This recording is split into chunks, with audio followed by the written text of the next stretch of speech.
The history of Islam since the birth and death of the Prophet Muhammad is bound by the tales of many Muslim dynasties, caliphates, and empires that would rise and fall, sometimes simultaneously, and other times in succession. The Fatimid Caliphate was one such Islamic entity. Although this particular caliphate only lasted from 910 until 1171 AD, the potential was remarkable. Defying the authority and widespread influence of the Sunni Muslim Abbasid Caliphate, the Ismaili Muslim Fatimid Caliphate made its mark on history and remains a significant factor in the relevance of Islam throughout its time. So why did the Fatimid Caliphate fall from grace after only 2 centuries? And how exactly did the Fatimid Caliphate collapse?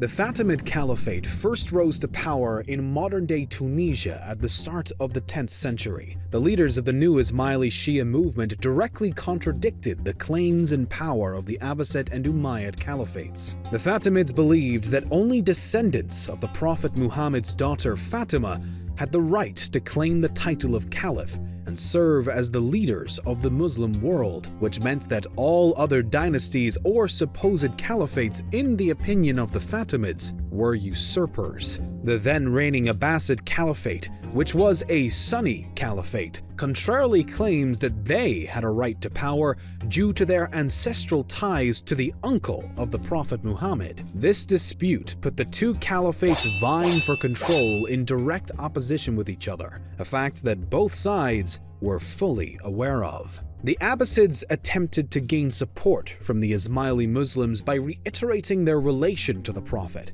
but the plan was essentially a complete failure. Since the Ismailis believed that the leader of the Islamic world needed to be a direct descendant from Muhammad's daughter, the Abbasid descendants of the Prophet's uncle were more or less irrelevant to the Ismailis of the Fatimid Caliphate.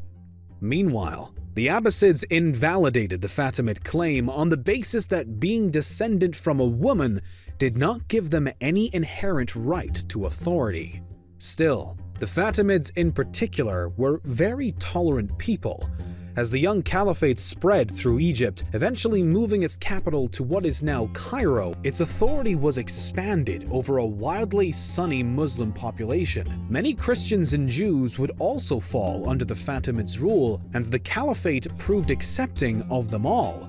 Ismailis, Sunnis, Christians, and Jews all had an equal right to be appointed to government positions under the Fatimid Caliphate, and the seats were filled based on the grounds of merit as opposed to heredity. While some exceptions to this tolerant stance can be found, specifically under the reign of Al-Hakim, often referred to as simply the Mad Caliph, for the most part, the Fatimids maintained a healthy relationship with their subjects of all religions, and were known to give more credibility to women under their authority than other caliphates had ever allowed. The exception of the Mad Caliph was no small matter though. By this point, the Fatimids had been expanding their reach throughout North Africa, spanning over to Sicily on one side and past Jerusalem on the other. On Easter of 1008, Al-Hakim began to target Jerusalem specifically with his unprecedented religious intolerance. The Caliph outlawed the annual procession from Bethany on Palm Sunday by the Christians of Jerusalem, which would only foreshadow what was to come. The following year, on September 29th, the Mad Caliph instructed one of his governors by the name of Yaruk to desecrate the Church of the Holy Sepulchre and lay waste to the area around it. This church was no ordinary building for the Fatimid Christian subjects either. The Church of the Holy Sepulchre was built in 2 parts on both Calvary, where Jesus is believed to have been crucified, as well as over the exact place where Helena and Macarius are said to have distinguished the site of the resurrection. Unbothered by this religious significance of the church, Yaruk obeyed his orders. The church's rock-cut tomb was dismantled, all holy relics of the site were completely destroyed, and the foundations were set on fire. This event was outrageous enough and is used to justify the following crusade, but it wasn't even the end of Al-Hakim's attacks. Multiple operations were carried out over the following 5 years, during which Christians became only one of the Mad Caliph's targets. Jewish synagogues and Torah scrolls were destroyed, while most Christian churches fell victim as well. All non-Muslims were in danger.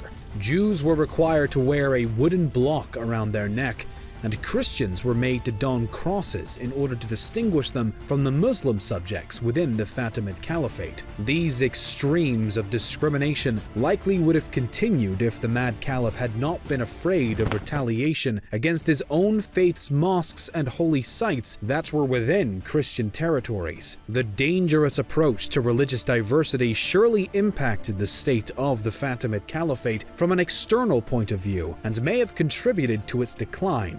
But the worst was yet to come.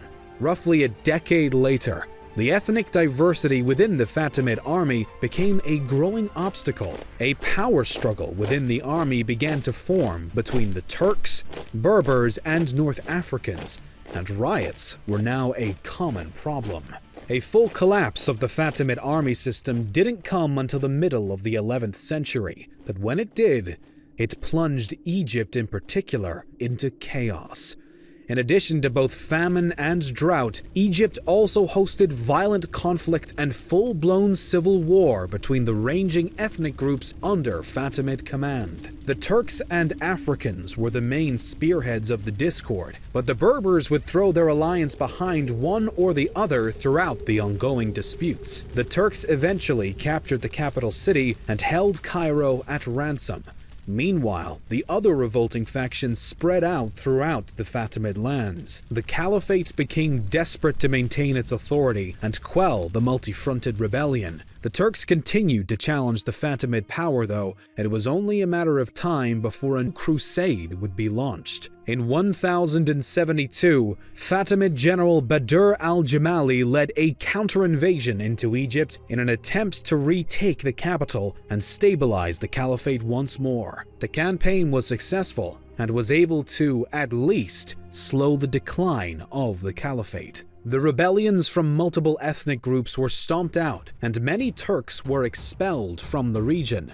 Although, now the authority of the Fatimids was shrinking down to only include Egypt. The governors of their North African territories had already declared independence, and most of their claims throughout the Levant were diminishing. By 1099, Algeria, Syria, Tunisia, Sicily, and Palestine were no longer part of the Fatimid Caliphate. Palestine particularly had been lost to the Crusaders, who were partially prompted by the risky acts of the Caliph earlier in the century. Over the next few decades, the Fatimid Caliphate was essentially speeding along a downhill slope into ultimate collapse. The army was in ruins, the political system and central authority within the caliphate were crumbling, and the outside world was pressing in harder than ever. It wasn't just the Christian adversaries that began to beat down on the Fatimids either. Fellow Muslim groups were determined to see the Fatimid Caliphate fall to pieces. The Zengid dynasty in particular, which had been ruling over Syria and Iraq in the place of the Seljuks, was eager to topple the once powerful Fatimid Caliphate. In 1169, after many years of decline within the Fatimids, the head of the dynasty, Nur ad-Din, sent out a mission to invade Egypt. The endeavor was a success,